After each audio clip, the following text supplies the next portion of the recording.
Bem-vindo ao canal Fatos Desconhecidos. Aqui é o Ivan Lima e é um imenso prazer ter a sua companhia.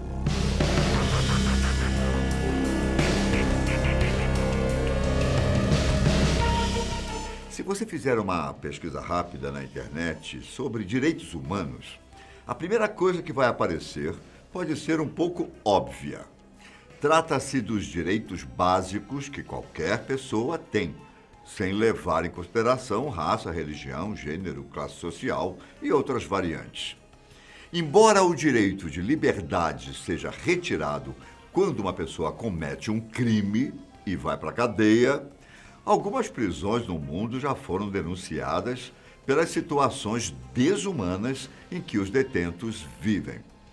Em meio à superlotação, tortura e falta de um processo legal, muitos prisioneiros decidiram que o único caminho era a morte. Nesse vídeo, eu vou te contar quais são os piores presídios do mundo. Combinado? Vem comigo.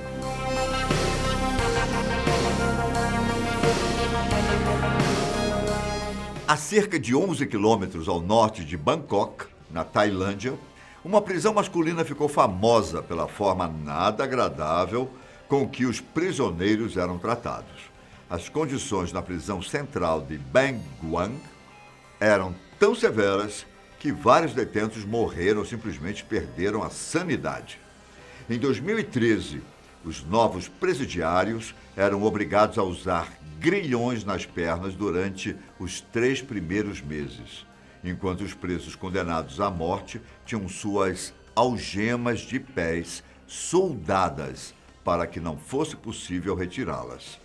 Bang Guang foi construída na década de 30 para conter 3.500 dos piores infratores, entre os condenados de 25 anos à prisão perpétua, até os criminosos no corredor da morte. É um número significativo, mas que acabou sendo extrapolado anos mais tarde. Por exemplo, só em 2012, a prisão tinha 8.000 detentos. Uma vez lá dentro, os prisioneiros precisavam se adequar a um sistema interno de classes, em que a comida da cantina era distribuída de acordo com a classificação de uma pessoa. A única comida que eles recebiam de graça era uma tigela de arroz e alguns vegetais. Se um prisioneiro quisesse comer mais alguma coisa, ele teria que comprar, o que fez com que as pessoas mais ricas tivessem, digamos, funcionários entre os detentos, que aceitavam trabalhar em troca de mais comida. Agora, pegue essas características que eu disse e acrescente mais algumas situações que são basicamente desumanas. Você estaria diante de uma das possíveis descrições de prisão de Guantánamo. Para você ter uma ideia, é nesse campo de detenção que está Khalid Sheikh Mohammed, que é considerado o principal responsável pelos ataques de 11 de setembro. E por mais que a prisão fique em Cuba, trata-se de uma prisão militar americana, voltada especificamente para a guerra contra o terrorismo travada pelos Estados Unidos. A maioria que foi para o campo de detenção, supostamente, tinha ligação com o Talibã e a Al-Qaeda, mas apenas isso, sem nenhum crime comprovado. Centenas de presos passaram anos em jaulas, alguns mais de uma década, sem nem mesmo ter uma acusação direta, processo na justiça ou julgamento. Em 2004, 3 prisioneiros muçulmanos do Reino Unido foram soltos depois de passarem 2 anos e meio na prisão de Guantánamo. Rual Ahmed, Shafiq Hassu e Asif Iqbal estavam no Afeganistão quando foram capturados em 2001 e transferidos para Cuba como combatentes inimigos.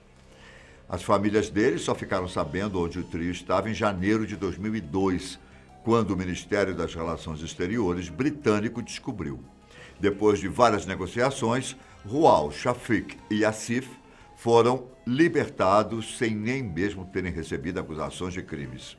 Eles revelaram que no tempo que ficaram presos, foram torturados repetidas vezes, o que incluía agressões, abuso sexual, injeção de drogas, privação de sono e até perseguição religiosa.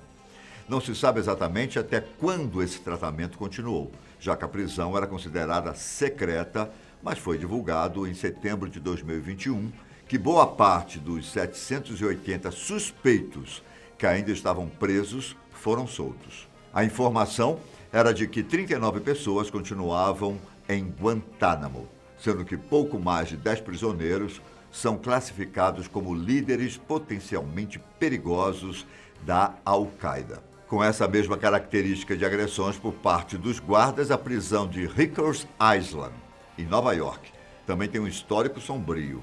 A diferença é que por lá a violência também é praticada entre os presos. E de acordo com relatos de quem passou pela prisão, os guardas só tomam partido quando a briga pode levar à morte.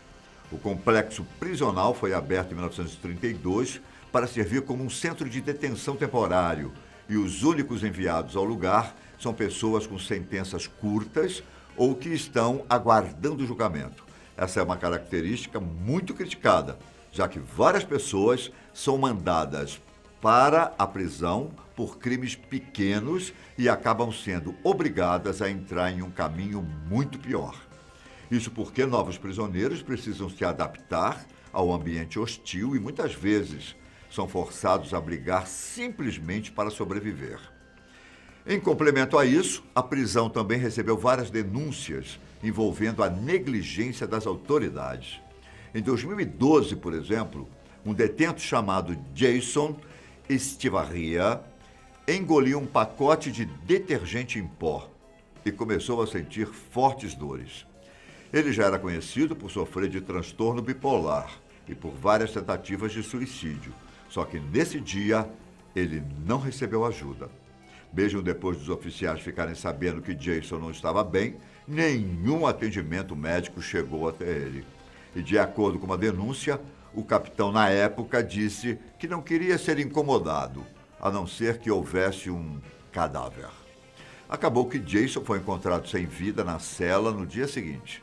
E o legista que investigou a morte disse que houve negligência e negação de atendimento médico. Essa foi apenas uma das muitas situações assustadoras que aconteceram em Rikers Island. E depois de tantos protestos e ações, ficou decidido que ela seria fechada até 2026. No lugar, 4 prisões menores em Nova York seriam abertas em regiões próximas a tribunais. Não há dúvidas de que cada uma das prisões que eu apresentei parecem horríveis, não é? Só que nenhuma delas tem um histórico tão sangrento quanto a prisão de Sabaneta, na Venezuela. Mesmo tendo sido fechada em 2013, depois de funcionar por 55 anos, a penitenciária ainda é lembrada por ter sido palco do maior acidente penal do país. Sabaneta era conhecida pela superlotação, violência entre presos e o péssimo acesso à água, comida e cuidados médicos. E devido a constantes atividades de gangues, os prisioneiros começaram uma rebelião em janeiro de 94. Até hoje, não se sabe muitos detalhes sobre o episódio, apenas que tudo começou depois que um grupo de detentos deu início a um incêndio.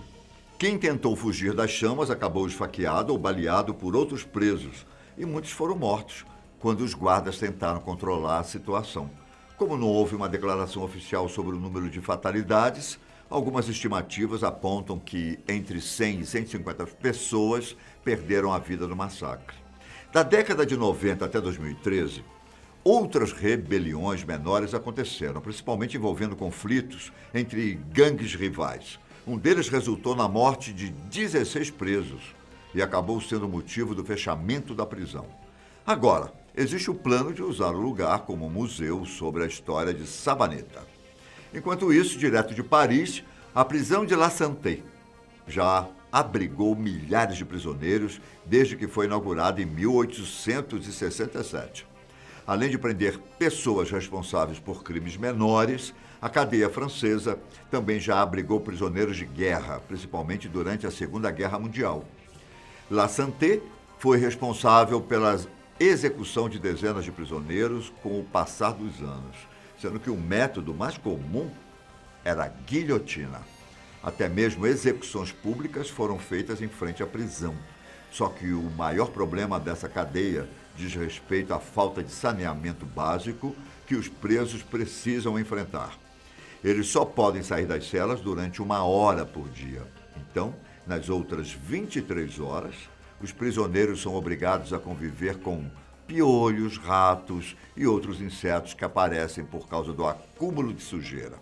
Além disso, o abuso sexual entre detentos também é muito comum, assim como uma espécie de escravização dos presos mais fracos pelos mais fortes. Junte tudo isso ao calor insuportável das celas em determinadas épocas do ano e um resultado alarmante aparece.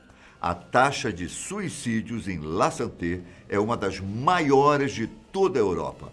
Enquanto alguns conseguem sobreviver à superlotação, as condições insalubres e a violência, outros acabam caindo em uma profunda depressão e não veem outro caminho além de tirar a própria vida. Bom, meu caro, existem muitas outras prisões para comentar, mas infelizmente meu tempo por aqui é curto. Se você quiser uma parte 2 desse vídeo, já deixa aqui nos comentários. Um forte abraço, fiquem com Deus e até a próxima. Tchau!